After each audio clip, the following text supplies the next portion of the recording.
Checking out the Simpli-Magic mop bucket, a very efficient mop bucket that's the twirl type. So first off, let's take a look at the bucket. It's got wheels underneath so you don't have to carry it.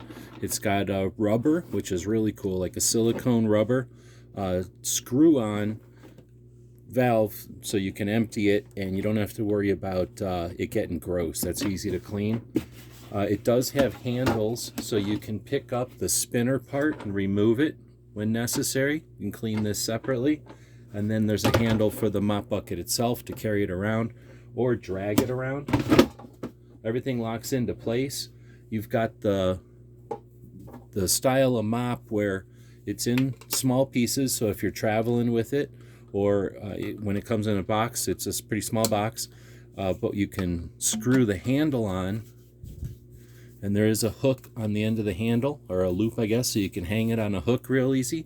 Once you've got it screwed on, you put the mop attachment on the end and you go to work. When it's time to spin the mop, you unflip this, and now this is open, and as you can see by the sticker on there, it's going to spin as it goes up and down. So now as you go up and down here, that plunger action is going to start to spin the mop bucket. It's going to spin your well, first you put it in on this side, and there's a spinner in the mop water, so you can use that plunger action to get the spinner going.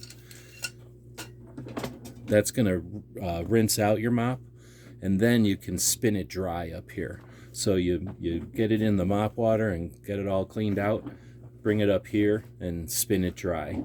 You've got the little squirt bottle so you can add stuff to the mop if necessary for whatever you might be doing, and it does come with a couple of different mop heads as well. What I like about it is when you're not using it, it is easy to clean, but it looks like it's going to be fairly compact as well. So maybe for like an RV or a tiny home, this might be the way to go. Hope this helps show you what's in the box and how it works.